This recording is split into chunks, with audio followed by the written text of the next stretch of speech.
Hi friends, welcome to Rasul Sansa channel. Kuwaiti Indies முக்கிய செய்திகளை பார்ப்போம். அதுக்கு முன்னாடி என்னோட சேனல் லைக் பண்ணுங்க, சப்ஸ்கிரைப் பண்ணுங்க, ஷேர் பண்ணுங்க, மேலும் பெல் பட்டனை பிரஸ் பண்ணுங்க. குவைத்தின் சுகாதார அமைச்சர் டாக்டர் அஹ்மத் அல்-அவதி அவர்கள் HIV ஆன்டிபாடி சோதனை முடிவுகள் நிச்சயமற்றவை என கருதப்பட்டால் குடியிருப்பு விண்ணப்பதாரர்கள் மற்றும் புதிதாக வருபவர்கள் நாட்டிற்குள் நுழைவதை தடை செய்யும் உத்தரவை பிறப்பித்துள்ளார். அத்தகைய நபர்கள் மருத்துவ ரீதியாக தகுதியற்றவர்களாக வகைப்படுத்தப்படுவார்கள். இந்த சந்தர்ப்பங்களில் HIV நிலையை உறுதிப்படுத்துவதற்கு PCR பரிசோதனை மாற்றாக பயன்படுத்த முடியாது என்று சுகாதார அமைச்சகம் தெரிவிப்படுத்தியுள்ளது. அதற்கு பதிலாக இறுதி தகுதியை தீர்மானிக்க தனிநபர்கள் 2 கூடுதல் ஆன்டிபாடி சோதனைகள் மற்றும் 2 வகையான வைரசுக்கு 2 PCR சோதனைகளை மேற்கொள்ள வேண்டும். இந்த நடவடிக்கை நிச்சயமற்ற ஹெப்படைட்டிஸ் C வழக்குகளுக்கான ஒத்த வழிகாட்டுதல்களை பின்பற்றி பிரசவத்திற்கு பிந்தையவர்களுக்கு சுகாதார பரிசோதனைகளை எடுப்பதற்கான பரந்த முயற்சியின் ஒரு பகுதியாகும். பொது சுகாதாரம் ஒரு முதன்மையான முன்னுரிமையாக உள்ளது என்றும் சமூகத்தை பாதுகாக்கவும் மருத்துவ துல்லியத்தை உறுதி செய்யவும் அனைத்து சோதனைகளும் அங்கீகரிக்கப்பட்ட நடைமுறைகளை கண்டிப்பாக கடைபிடிக்க வேண்டும் என்று அமைச்சகம் வலியுறுத்தியுள்ளது.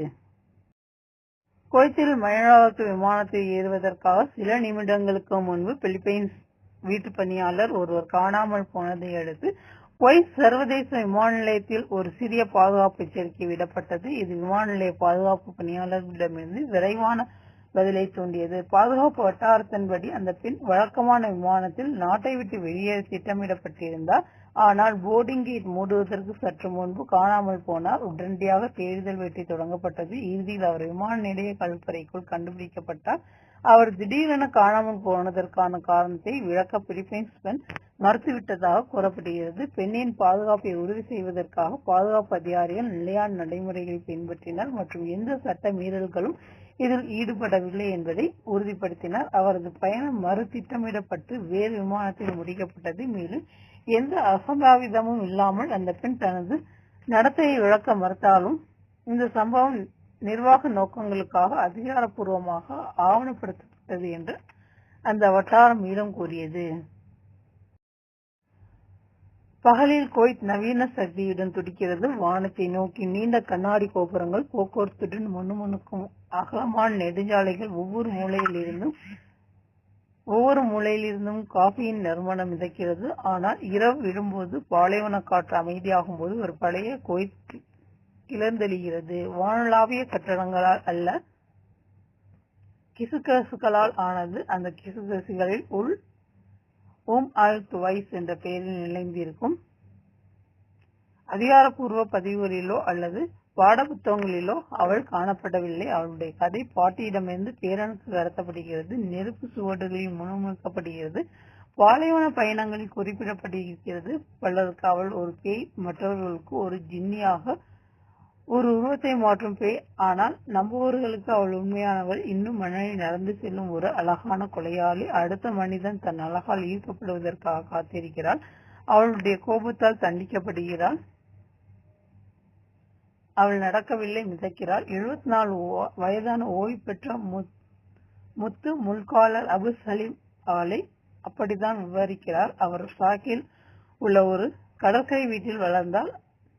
அங்கு அல்-துவைஸ் கதைகள் அந்தி வேளையில் தேநீர் போல பொதுவானது. அவளுடைய புன்னகையை பார்த்தால் ஏற்கனவே தாமதமிட்டது என்று அவர்கள் கூறுகிறார்கள் என்று அவர் மேலும் கூறுகிறார். கதையின் ஒவ்வொரு பதிப்பிலும் துவைஸ் முதலில் ஒரு பரிபூர்ண காட்சியாக தோன்றுகிறாள். பாயும் கருப்பு அபாயாவை அணிந்து ஒரு பெண். அவள் கண்கள் கோலத்தால் வரிசையாக, அவளுடைய தோல் நிலவொளியை போல் ஒளிரும். அவளை சுற்றியுள்ள காற்று ஊத் மற்றும் மல்லிகையின் வாசனையுடன் அடர்த்தியாகவும் மயக்கமாகவும் இருக்கிறது. அமைதியான சாலைகளில், பெரும்பாலும் ஆழமான பாலைவனத்திலும், எப்போதும் இரவிலும் அவள் தனியாக தோன்றுகிறாள். ஆனால் ஒரு பொது பொறி துணிந்து அணுகுபவர்கள், பொதுவாக ஆண்கள், திரைக்கு கீழே உள்ள உண்மையை மிகவும் தாமதமாக கண்டுபிடிப்பார்கள். அவளுடைய கால்கள் ஆடு போல ஆகின்றன. அவளுடைய வளையல்கள் கத்திகளாக மாறுகின்றன. அவளுடைய கண்கள் சிவந்து போகின்றன. பின்னர் அவை மறைந்துவிடும். யாரும் இல்லை, ரத்தம் இல்லை, மணல் கலங்குகிறது, கார் இயந்திரம் இன்னும் இயங்குகிறது, அல்லது சில நேரங்கள் எதுவும் இல்லை. அல்-துவைஸின் கலாச்சார பங்கை புரிந்து கொள்வது ஆய்வாளர்கள், பயணிகள் மற்றும் நாட்டுப்புற விழாக்கள் அல்-துவைஸின் கதையை வெறும் பேய் கதையாக மட்டுமல்லாமல் சமூக கட்டுப்பாட்டில் ஒரு கலாச்சார பொறுமுறையாகவும் விளக்குகிறார்கள். அவளுடைய அழகு ஒரு உருவக ஆயுதமாக காணப்படுகிறது.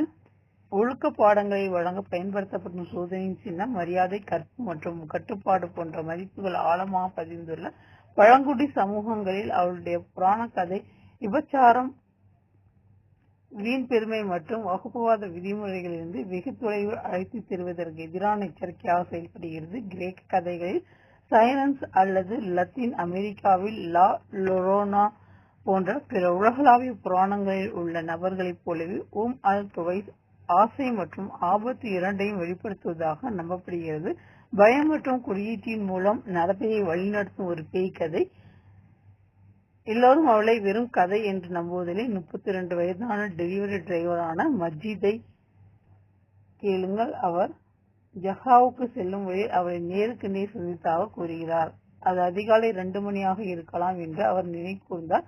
சாலையில் ஒரு பெண் அபாயா முக்காடு சில போல அசையாமல் இருப்பதை கண்டேன். நான் வேகத்தை குறைத்தான். அவள் நகரவில்லை. ஆனால் என் ஹெட்லைட்டை அவள் முகத்தில் பட்டபோது அவள் நடுங்குகிறாள். அது மென்மையாக இருந்தது, மெழுகு போல. கண்கள் இல்லை, வாய் இல்லை, வெறுமை. அவன் பார்வையை விளக்கிய கணமே அவள் போய்விட்டாள். மதியத்துக்கு கதையை சொல்ல பிடிக்கவில்லை. ஆனால் வளைகுடா முழுவதும் ஆன்லைன் மன்றங்கள், ரெடிட் த்ரெட்கள் மற்றும் இரவு நேர வானொலி நிகழ்ச்சிகள் இதே போன்ற கணக்குகளால் நிரம்பியுள்ளன. பெரும்பாலானவை பெயர் தெரியாதவை. அனைவரும் பயந்து போயுள்ளனர். குவைத் மட்டுமல்ல, ஆனால் ஆழமாக குவைத் இதே போன்ற நிறமாலை பெண்களின் கதைகள் மற்றும் வளைகுடா நாடுகளான பஹ்ரைனும் அல் ஹவுஸ், ஓமனில் அல் சாசா ஆகிய நாடுகளையும் வேட்டையாடினாலும் குவைத் பதிப்பு மிகவும் துடிதுடிப்பான மற்றும் நீடித்த ஒன்றாகும். சிலர் அவளுடைய தோற்றத்தை இஸ்லாமியத்திற்கு முந்தைய ஜின் புராணங்களில் காணலாம். மற்றவர்கள் அவள் துரோகம் செய்யப்பட்ட, புதைக்கப்பட்ட அல்லது பாலைவனத்தின் வெறுமையில் அமைதியாகிவிட்ட அநீதி இழைக்கப்பட்ட பெண்களின் ஆவிகளை உள்ளடக்கியதாக கூறுகிறார். மெக்கா செய்தித்தாளின் கூற்றுப்படி கடந்த காலங்களில் பெண்கள் தங்கள் கணவர்களை உண்மையாக வைத்திருக்க அதிக முயற்சி செய்தனர். அது ஆயிஷா, காண்டிசா, அல் துவைஸ் அல்லது ஜலும்போ போன்ற திகிலூட்டும் கட்டுக்கதைகளை கண்டுபிடித்தாலும் கூட முதன்மையான குறிக்கோள் ஆணை கட்டுப்பாட்டில் வைத்திருப்பதுதான். சில ஆண்கள் மர்மமான முறையில் காணாமல் போவதற்கு காரணம் அவர்கள் பாதாள உலகத்திற்கு கடத்தப்படுவதே என்று சிலர் கூறுகின்றனர். குறைந்தபட்ச நாட்டுப்புற கதைகள் கூறுகின்றன. இருப்பினும் மற்றொரு கோட்பாடு மிகவும் கொடூரமானது. சில பெண்கள் தங்கள் கணவர்களை கொன்று புராண ஒற்றமற்ற அல் துவைஸ் மீது பழி சுமத்தி இருக்கலாம். 35 வயதான லாமியா காஷ்மீரி அல் துவைஸின் கட்டுக்கதை உண்மையாக இருக்க வேண்டும் என்று விரும்புவதாக கூறுகிறார். தனது கணவரை பார்த்து அவள் சலித்து போய்விட்டால் அவள் பாஸ் என்று கேலி செய்கிறார்கள். என் பாட்டியின் பழைய மரபுகளை பின்பற்றி அவர் கூறுகிறார். அல் துவைஸை பயன்படுத்துவதற்காக நான் அவரை பற்றி ஒரு கதையை உருவாக்கினேன். அது இரவில் தாமதமாக வெளியே செல்வதை தடுக்கும் என்று நம்பினேன். அவரை கடத்தி விழுங்கக்கூடும் என்று நான் அவரிடம் சொன்னேன். அந்த புராண கதையை பற்றி அவள் விரிவாக கூறினாள். அவள் இறுதி பகுதிகளில் முற்பகுதியில் பிரமிக்க வைக்கும் அளவுக்கு அழகாக இருக்கிறாள் என்று அவர்கள் கூறுகிறார்கள். அவளை பார்க்கும் எவரும் மயங்கி விடுவார்கள். அவள் பாதிக்கப்பட்டவர்களின் கதையை வேக வைத்தாகவோ அல்லது சுட்டாதாகவோ மறைக்கப்பட்ட உலகின் ஆழமான அடுக்குகளை சமைக்கிறாள். இருப்பினும் லாமியாவின் திட்டம் பலிக்கவில்லை. அவள் எதிர்பார்த்தது போல் அவளுடைய கணவர் பயப்படவில்லை. எனவே அவள் மேலும் கூறுகிறார். இறுதி முயற்சியாக ராயா மற்றும் சஹினாவின் புராண கதையை நோக்கி திரும்ப முடிவு செய்தன். பல உடைக்கும் பெண்கள் இதே போன்ற கருத்துக்களை பகிர்ந்து கொண்டனர். அல் துவைஸ் போன்ற கட்டுக்கதைகள் உண்மையான குற்றங்களுக்கு வசதியான அட்டைப்பட கதைகளாக பணியாற்றி இருக்கலாம் என்று நம்பினார். உதாரணமாக, ஒரு மனைவி தனது கணவனை கொண்ட உடலை மறைப்பது தடவியல் அறிவியல் இல்லாத அந்த நாட்களில் இத்தகைய புராண கதையை திடீர் காணாமல் போதல்கள் எளிதான பலிகளாக அமைந்தன. உதவியற்ற மற்றும் பொய்யாக குற்றம் சாட்டப்பட்ட அல் துவைஸ் 19ஆம் நூற்றாண்டில் பிரிட்டிஷ் ஆய்வாளரும் எழுத்தாளருமான வில்லியம் கிஃபோல்டர் பல்கிரேவ் மத்திய மற்றும் கிழக்கு அரேபியா வழியாக ஒரு வருட பயணத்தின் விவரிப்பு 1986 63 என்ற தனது படைப்பிற்காக மிகவும் பிரபலமானவர். இந்த பயண குறிப்பில் பால்கிரேவ் தனது பயணங்களின் போது அரேபிய தீபகற்பத்தின் கலாச்சாரங்கள், சமூகங்கள் மற்றும் நிலப்பரப்புகள் பற்றிய விரிவான அவதானிப்புகளை வழங்குகிறார். அவரது முதன்மை கவனம் இயற்கைக்கு அப்பாற்பட்ட நிறுவனங்களில் இல்லை என்றாலும் அவரது பரந்த இனவியல் அவதானிப்புகளின் ஒரு பகுதியாக உள்ளூர் நம்பிக்கைகள் மற்றும் நாட்டுப்புற கதைகளை சொல்கிறார்.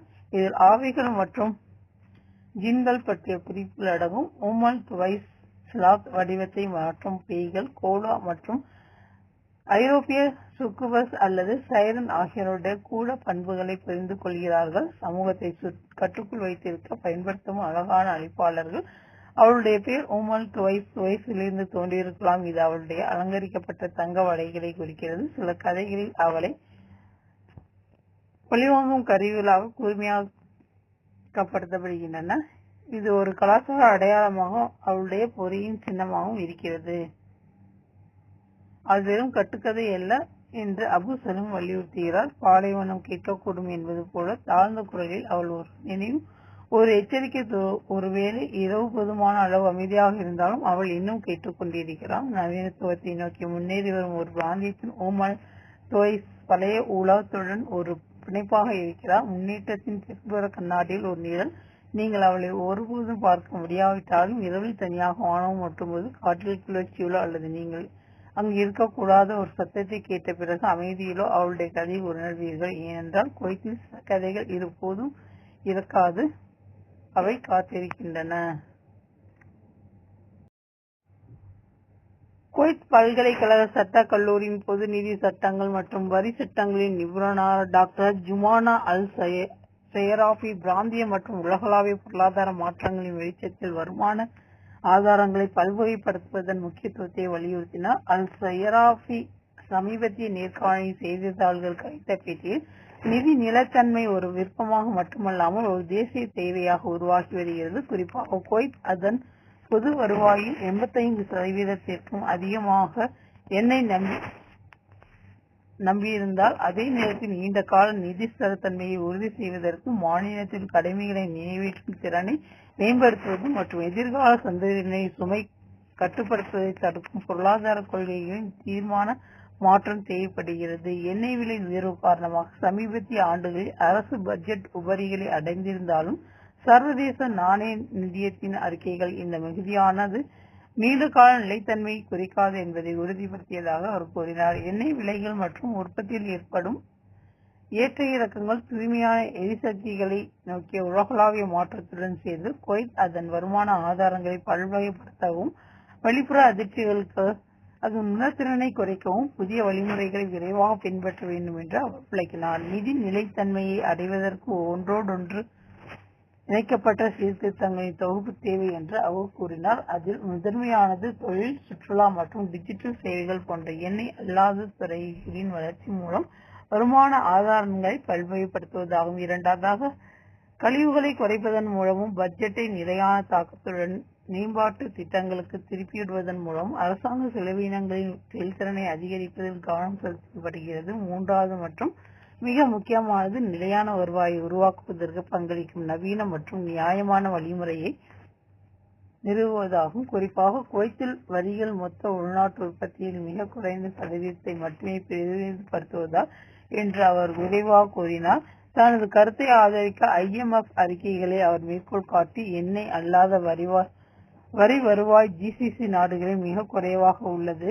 ஏனெனில் அரசு முதன்மையாக வரிகள் அல்ல முதலீட்டு லாபத்தை நம்பியுள்ளது. இந்த நிலைமை தொடரக்கூடாது என்று அறிக்கைகள் எச்சரித்தன. மேலும் குவைத் எதிர்கால சந்ததியினருக்கு போதுமான அளவு சேமிக்கவில்லை.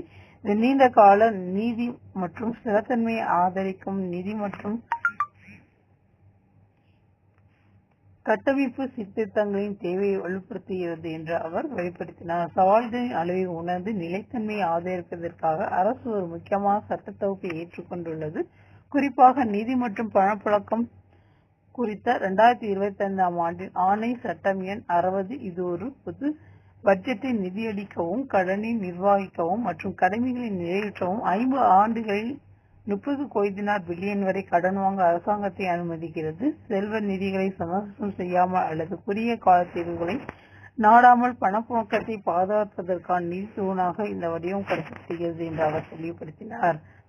வரி சீர்திருத்தத்தின் ஒரு பகுதியாக நிதியமைச்சகம் மூலம் தேர்ந்தெடுக்கப்பட்ட வரி சட்டத்தை தயாரிப்பதாக அரசு அறிவித்தது. இது புகையிலை, எரிசக்தி பானங்கள் மற்றும் இனிப்பு பானங்கள் போன்ற ஆரோக்கியத்திற்கு தீங்கு விளைவிக்கும் பொருட்களுக்கு விதிக்கப்படும் என்று அவர் கூறினார். வளைகுடா சுகாதார கவுன்சிலின் புள்ளி விவரங்களை அவர் மேற்கோள் காட்டி 2025 மற்றும் 2029 இடையில் இந்த வரியை மிதமான விகிதத்தில் செயல்படுத்துவதன் மூலம் குவைத்துக்கு சுமார் 639 குவைத் தினார் மில்லியன் வருவாய் ஈட்ட முடியும் என்றும், அதே நேரத்தில் சிகரெட் நுகர்வு சுமார் 4 பில்லியன் சிகரெட்டுகள் மற்றும் சர்க்கரை பானங்கள் 220 மில்லியன் லிட்டர்கள் குறையும் என்று சுட்டிக்காட்டினார். வரி அதிக விகிதத்தில் செயல்படுத்தப்பட்டால் வருவாய் 997 குவைத் தினார் மில்லியனை எட்டும் என்றும் அவர் சூசகமாக கூறினார். உள்ளூர் வணிக லாபங்களுக்கு வரி விதிக்க நிதி அமைச்சகம் ஒரு வரைவு சட்டத்தை தயாரித்து வருகிறது. இது வரித்தரத்தை விரிவுபடுத்துவதையும் நிதி நியாயத்தை மேம்படுத்துவதையும் நோக்கமாக கொண்ட ஒரு நடவடிக்கையாகும். குறிப்பாக குவைத் தற்போது பெரும்பாலான உள்ளூர் நிறுவனங்களுக்கு லாப வரியை விதிக்காததால் இது பன்னாட்டு நிறுவனங்களுக்கு உலகளாவிய குறைந்தபட்ச வரியை அமல்படுத்துவதற்கு இணையாக வருகிறது. பொருளாதார ஒத்துழைப்பு மற்றும் மேம்பாட்டு அமைப்பின் முயற்சியின் இரண்டாவது தூணுக்கு இணங்க உள்நாட்டு பரிமாற்ற வரி எனப்படும் பன்னாட்டு நிறுவனங்களுக்கு வரி விதிப்பது தொடர்பாக ஆணை சட்டம் எண் 157/2024 வெளியிடப்பட்டது. இந்த சட்டம் பெரிய நிறுவனங்கள் தங்கள் லாபத்தை குறைந்த வரி உள்ள நாடுகளுக்கு மாற்றுவதன் மூலம் வரி ஏய்ப்பை கட்டுப்படுத்துவதை நோக்கமாக கொண்டுள்ளது. நிதி அமைச்சக மதிப்பீடுகளின்படி 2027-2028 நிதியாண்டின் தொடங்கின் தோராயமாக 250 குவைத் தினார் மில்லியன் என மதிப்பிடப்பட்ட ஆண்டு வருவாய் இது உருவாக்கும் என்று எதிர்பார்க்கப்படுகிறது என்று அவர் மேலும் கூறினார். டிஜிட்டல் யுகத்தில் வரி சவால்களை பொறுத்தவரை சட்டமியற்றும் வேகம் இருந்த போதிலும் குவைத்தில் வரிமுறை தொடர்ந்து பெரிய சவால்களை எதிர்கொள்கிறது. குறிப்பாக டிஜிட்டல் மாற்றத்தின் முடுக்கம் மற்றும் பாரம்பரிய வரி கட்டமைப்புகளுக்கு உட்பட புதிய பொருளாதார மாதிரிகளின் தோற்றம் ஆகியவற்றுடன் இந்த சவால்களின் எல்லை தாண்டிய டிஜிட்டல் சேவைகளின் பெருக்கம் அடங்கும். அவை நாட்டில் நிரந்தர உடல் இருப்பு அல்லது நிலையான தலைமையகம் தேவையில்லாமல் வழங்கப்படுகின்றன என்று அவர் கூறினார். இந்த சேவைகளின் ஸ்ட்ரீமிங் தளங்கள், மின்னணு பயன்பாடுகள், ஒரு சேவையாக கிளவுட் மென்பொருள் மற்றும் டிஜிட்டல் விளம்பரம் ஆகியவை அடங்கும் என்று அவர் வெளிப்படுத்தினார். இந்த நடவடிக்கைகளின் வரி பொறுப்புணர்வுக்கு உட்படாமல் உள்ளூர் சந்தையில் இருந்து லாபத்தை ஈட்டுகின்றன, வரி நீதியில் தெளிவான இடைவெளியை உருவாக்குகின்றன மற்றும் வருவாய் தரத்தை குறைக்கின்றன என்பதை அவர் உறுதிப்படுத்தினார். இது பிட்காயின் மற்றும் எத்ரேயம் போன்ற கிரிப்டோ கரன்சிகளின் பரவலான பயன்பாட்டிற்கு கூடுதலாகவும் அவை கண்காணிக்க கடினமாக இருக்கும் பரவலாக்கப்பட்ட சொத்துக்களை குறிக்கின்றன மற்றும் நேரடி வங்கி மேற்பார்வை இல்லாமல் வர்த்தகம் மற்றும் முதலீட்டில் பயன்படுத்தப்படுகின்றன என்று அவர் வலியுறுத்தினார். இந்த அம்சங்கள் அனைத்தும் வரி ஏய்ப்பு மற்றும் பண மோசடிக்கு கதவு திறக்கின்றன, அத்துடன் சொத்து வகைப்பாட்டில் உள்ள சவால்களுக்கும் வழிவகுக்கும் என்று அவர் விளக்கினார். அவை நாணயம், மூலதன சொத்துக்கள் அல்லது பொருட்களாக கருதப்படுகின்றன. அவற்றின் வரி தரத்தை துல்லியமாக தீர்மானிப்பது நடைமுறை சிக்கல்கள் உள்ளன. இந்த டிஜிட்டல் மற்றும் மெய்நிகர் செயல்பாடுகளை ஒழுங்குபடுத்த குவைத்தில் தெளிவான சட்டம் மற்றும் ஒழுங்குமுறை சட்டமைப்பு இல்லாத நிலையில் வரி அதிகாரிகளை நிதி மற்றும் தொழில்நுட்ப சேவை வழங்குநர்களுடன் இணைக்கும் ஒருங்கிணைந்த மின்னணு உள்கட்டமைப்புடன் கூடிய நவீன சிறப்பு சட்டத்தின் அவசர தேவை உள்ளது. இது டிஜிட்டல் யுகத்தில் வரி ஏய்ப்பில் வெளிப்படைத்தன்மை, இணக்கம் மற்றும் ஓட்டைகளை மூடுவதை உறுதி செய்கிறது என்று அவர் மேலும் கூறினார். நெருக்கடிகளின் அழுத்தத்தில் கீழே அல்லாமல் வலிமையான நிலையில் இருந்து விரிவான வரி மற்றும் கட்டமைப்பு சீர்திருத்தங்களை செயல்படுத்துவதற்கு தகுதியளிக்கும் இறையாண்மை இருப்புகள் மற்றும் நிதி திறன்களை கொண்டிருப்பதால் குவைத் தற்போது ஒரு முக்கிய தருணத்தை எதிர்கொள்கிறது என்று அவர் கூறினார். இந்த சீர்திருத்தங்களை தாமதப்படுத்துவது நிதியமைப்பின் பலவீனத்தை அதிகரிக்கிறது மற்றும் எதிர்கால சவால்களை தாங்கும் அதன் திறனின் நம்பிக்கையை குறைமதிப்பிற்கு உட்படுத்துகிறது என்றும் IMF எச்சரித்துள்ளது என்று அவர் வலியுறுத்தினார். ஒரு நவீன வரி முறையை உருவாக்குவது என்பது வருவாயை சேமிப்பது மட்டுமல்ல, சமூக நீதியை அடைவது மற்றும் வளர்ச்சிக்கு நிதியளிப்பதிலும் எதிர்கால சந்ததியினரின் எதிர்காலத்தை பாதுகாப்பதிலும் அரசுக்கு சமூகத்திற்கும் இடையே ஒரு பயனுள்ள கூட்டாண்மையை நிறுவுவதும் ஆகும் என்று அவர் மேலும் கூறினார். இந்த சீர்திருத்தம் நாளை ஸ்திரத்தன்மையை உறுதி செய்கிறது என்பது நனவான அரசியல் விருப்பம், தெளிவான சட்டம் மற்றும் சமூக நம்பிக்கையை தேவைப்படும் ஒரு தேசிய பொறுப்பு என்று அவர் முடித்தார். குவைத்தில் மனித உரிமைகள் அரசியலமைப்பு மற்றும் தற்போதுள்ள சட்டங்களின் கீழ் பாதுகாக்கப்படுகின்றன. குவைத் நீண்ட காலமாக ஒரு முன்னோடியாக இருப்பதை உறுதி செய்வதற்காக புதிய சட்டம் உருவாக்கப்பட்டு வருகிறது என்று நிதியமைச்சர் நாசர் அல் ஸ்மைத் ஒரு பிரத்யேக நேர்காணலில் கூறினார். ஜெனீவாவில் நடந்த ஐக்கிய நாடுகள் மனித உரிமைகள் கவுன்சிலின் சமீபத்திய அமர்வின் போது குவைத்தின் தேசிய அறிக்கைக்கு ஒருமனதமாக ஒப்புதல் அளிக்கப்பட்டதில் அவர் தனது திருப்தியை வெளிப்படுத்தினார். இதில் சுமார் 115 உறுப்பு நாடுகளின் பிரதிநிதிகள் கலந்து கொண்டனர்.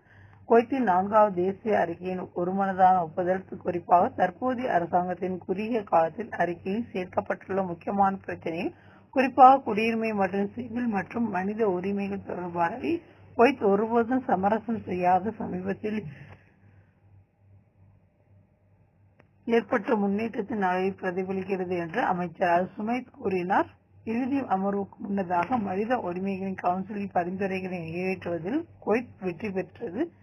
குவைத் அமீர் ஷேக் மிசால் அல் அஹ்மத் அல் ஜாஃபர் அல் சபா அவர்களின் உத்தரவுகளுக்கு இணங்க மற்ற பரிந்துரைகள் தொடர்பான சட்டங்களை உருவாக்க நாடு தற்போது செயல்பட்டு வருகிறது. அவர் இப்போதும் பாகுபாடு இல்லாமல் அனைவரும் தங்கள் உரிமைகளை அனுபவிப்பதை உறுதி செய்வதன் முக்கியத்துவத்தை வலியுறுத்துகிறார்.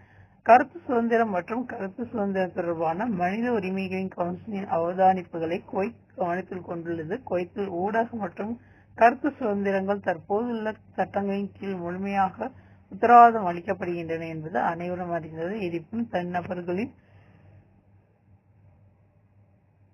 நற்பெயருக்கு தீங்கி விளைப்பது அல்லது உயர் மதிப்பு அமீர் அவர்களை புண்படுத்துவது போன்ற கடக்க முடியாத சிவப்பு கோடுகள் உள்ளன. இஸ்லாமிய சட்டத்திற்கு முரணான அல்லது சட்டத்தால் தடை செய்யப்பட்ட எதையும் குவைத் அனுமதிப்பில்லை. இந்த விதிவிலக்குகளை தவிர கருத்து மற்றும் கருத்து சுதந்திரம் குவைத்தில் பாதுகாக்கப்படுகிறது. மேலும் இது பல தசாப்தங்களாக அல்ல, பல நூற்றுகளுக்கு முந்தைய உறுதியான மற்றும் நீண்டகால அடித்தளங்களை அடிப்படையாக கொண்டுள்ளது. இது காலாவதியான சட்டங்களை, குறிப்பாக நிதி பிரச்சனைகள் தொடர்பான சட்டங்களை, குறிப்பாக பவுன்ஸ் காசோலைகளை வழங்குவதற்கான தண்டனைகளை திருத்துவதற்கான பணிகள் தற்போது நடந்து வருகின்றன. குற்றமயமாக்கல் மற்றும் சிறைவாசத்தை ஒழிப்பது உட்பட சம்பந்தப்பட்ட நபர்களின் மனித உரிமைகளை பாதுகாக்க தொடர்புடைய கட்டுரையை ரத்து செய்ய அல்லது திருத்த தொடர்ந்து முயற்சிகள் நடந்து வருகின்றன, ஏனெனில் இவை தனிப்பட்ட சுதந்திரத்தின் மீதான கட்டுப்பாடுகளாக கருதப்படுகின்றன. குடியுரிமை ரத்து செய்யப்பட்ட தனிநபர்கள் சிவில் உரிமைகள் மற்றும் பணி சுதந்திரம் பாதிக்கப்படாத என்பதற்கான உத்தரவாதங்களும் அறிக்கையில் உள்ளன. உச்ச தலைமையில் உத்தரவுகளின் கீழ் தொடர்பாக நடவடிக்கைகள் எடுக்கப்பட்டு வருகின்றன. யாரும் அநீதிக்கு ஆளாகாமல் இருப்பதை உறுதி செய்வதில் மாண்புமிகு அமீர் ஆர்வமாக உள்ளார். இந்த விஷயத்தை மாண்புமிகு அமீர், பட்டத்து இளவரசர் மற்றும் பிரதமர் ஆகியோர் நெருக்கமாகவும் நேரடியாகவும் பின்பற்றி வருகின்றனர். குவைத் சமீபத்தில் முன்னர் காணப்படாத புதிய வகையான குற்றங்கள் தோன்றுவதை கண்டுள்ளது. மேலும் இவற்றுக்கு உறுதியான மற்றும் பயனுள்ள சட்டம் தேவைப்படுகிறது. இந்த காரணத்திற்காக தற்போதைய யதார்த்தங்களை பிரதிபலிக்கும் மற்றும் மனித உரிமைகளை நிலைநிறுத்தும் நடைமுறை சட்டங்களை வரைவதற்கு தொடர்புடைய நிறுவனங்களுடன் நாங்கள் பணியாற்றி வருகிறோம். ஸ்பான்சர்ஷிப் முறையை ஒழிப்பதற்கான மனித உரிமைகள் கவுன்சிலின் பரிந்துரை குறித்து அமைச்சர் அல்-சுமைத் கூறுகையில், அந்த திசையில் தீவிர நடவடிக்கைகள் எடுக்கப்பட்டு வருகின்றன. இந்த முயற்சியில் தேசிய இறையாண்மை பாதுகாப்பையும், தொழிலாளர்கள் தங்கள் முழு உரிமைகளை அனுபவிப்பதை உறுதி செய்வதையும், வணிக தொழில்துறை மற்றும் செய்தித்துறைகளின் வளர்ச்சியை ஆதரிப்பதையும் நோக்கமாக கொண்டுள்ளன என்றார். உள்நாட்டு வன்முறையை எதிர்த்து போராடுவதற்கான சட்டத்தை வலுப்படுத்தவும், குறிப்பாக வெளிநாட்டிற்கு எதிராக சகிப்பின்மை, பாராளுமன்றம் மற்றும் பாகுபாடுகளுக்கு எதிரான முயற்சிகளை தீவிரப்படுத்தவும் மனித உரிமைகள் கவுன்சிலின் பரிந்துரையின் பேரில் ஏற்கனவே நேர்மையான நடவடிக்கைகள் எடுக்கப்பட்டுள்ளன என்று அமைச்சர் அல்-சுமைத் அவர்கள் உறுதிப்படுத்தினார். இந்த பரிந்துரைகளின் நோக்கங்களை நிறைவேறுவதற்கு பெரும் பயணிகள் நடந்து வருவதாக அவர் மேலும் கூறினார். மனித உரிமைகள் துறையில் குவைத்தை ஒரு தலைவராக நிறுத்த நாங்கள் உயராது உழைத்து வருகிறோம். இந்த பணிக்கு மிகுந்த முயற்சி தேவை. மேலும் அரசியலமைப்பு சத்திய பிரமாணம் எடுத்தவுடன் அமீர் அரசாங்கத்திற்கு நிர்ணயித்த உயர் தர நிலைகள் மற்றும் நிலக்குகளை பூர்த்தி செய்ய நாங்கள் நேரத்தை எடுத்து போராடுகிறோம் என்று வலியுறுத்தினார்.